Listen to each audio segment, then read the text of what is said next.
ये एक ऐसा कोर्स है जो करने के बाद आपको गवर्नमेंट के किसी डिपार्टमेंट में भी नौकरी मिल सकती है। तो काफ़ी अनोखा कोर्स है। आज इस वीडियो में जान रहे हैं हम इस कोर्स की पूरी ड्यूरेशन क्या होगी, फीस क्या होगी, सब्जेक्ट्स कौन से होंगे, कहाँ पर नौकरी मिल सकती है, कौन से फील्ड में मिल सकती है और स्टार्टिंग सैलरी आपकी क्या होने वाली है। तो देखते हैं कि इसमें कौन से टॉपिक्स कवर किए जा रहे हैं। तो देखिए 5 बेसिक पिलर्स हैं इस कोर्स के, जिसके ऊपर ये पूरा कोर्स जो है वो टिका हुआ है। यानी कि 5 बेसिक एस्पेक्ट्स को इसके अंदर कवर किया जाता है, जिसके फिर सब टॉपिक्स होते हैं। इसमें एडमिनिस्ट्रेशन है, पब्लिक सर्विसेज है, पब्लिक ऑर्गेनाइजेशन है, कॉन्स्टिट्यूशनल फ्रेमवर्क है और डेमोक्रेटिक वैल्यूज भी हैं। तो ये 5 पिलर्स हैं जिनके ऊपर ये पूरा कोर्स जो है वो डिजाइन किया गया है। एलिजिबिलिटी की बात करूं तो इसके लिए आपको 10+2 यानी कि 12वीं की परीक्षा किसी भी स्ट्रीम से पास होना ज़रूरी है। अब कुछ कॉलेजेस ऐसे हैं जो कि 50% मिनिमम मार्क्स की जो है वो वहाँ पर डिमांड रख सकते हैं। हालांकि हर एक कॉलेज में ऐसा ही होगा ऐसी बात नहीं है, लेकिन कुछ कॉलेजेस हैं जहाँ पर ऐसी डिमांड्स रखी जा सकती हैं।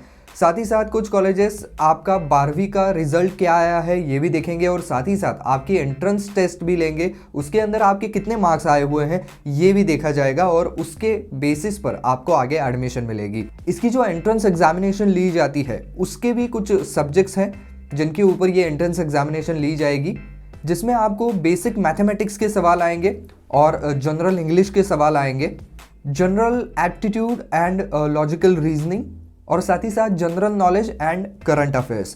तो ये कुछ सब्जेक्ट्स हैं जिनके ऊपर आपकी एंट्रेंस टेस्ट ली जाएगी। इसका ड्यूरेशन 3 साल का है, जिसके अंदर आपके 6 सेमेस्टर्स होने वाले हैं और अलग अलग सेमेस्टर्स में आपको अलग अलग सब्जेक्ट्स इसके पढ़ाए जाएंगे। फी जो है इसकी वो यहाँ पर 10,000 रुपये से लेकर के 1,00,000 रुपये प्रति वर्ष तक हो सकती है। ये फीस जो है ये अप्रॉक्सीमेट फीस है। अलग अलग इंस्टीट्यूशंस अपनी अलग अलग फीस रखती हैं, लेकिन एक अप्रॉक्सीमेट वैल्यू अगर मैं आपको बताऊं तो 10,000 रुपये से लेकर के 1,00,000 रुपये के बीच में पर ईयर यहाँ पर फीस हो सकती हैं। अब बात करते हैं कि इस कोर्स में आपको क्या पढ़ाया जाएगा। सेमेस्टर 1 के अंदर open administration, scope of new public administration, new public management and public and private administration, association meaning and basis, standards of organisation, hierarchy, span of contract, coordination, supervision and control, communication, decentralization and delegation, types of organization, formal and informal, independent regulatory commission।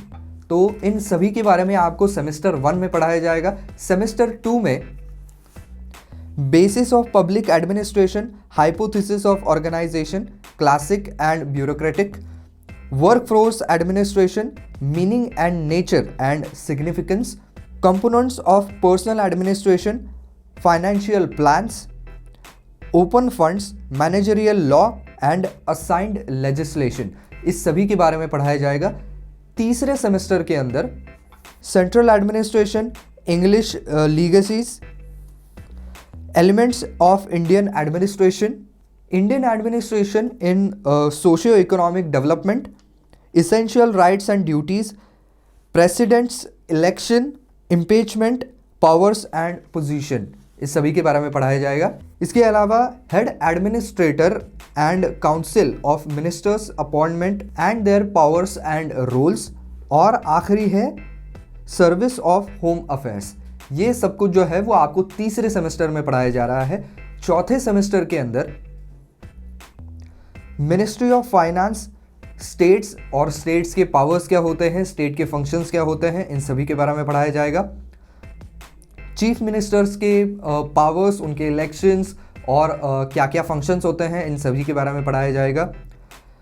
Committee of ministers and state, state administration, state secretariat and directorate, state planning department and board divisional commissions, इस सभी के बारे में पढ़ाया जाएगा।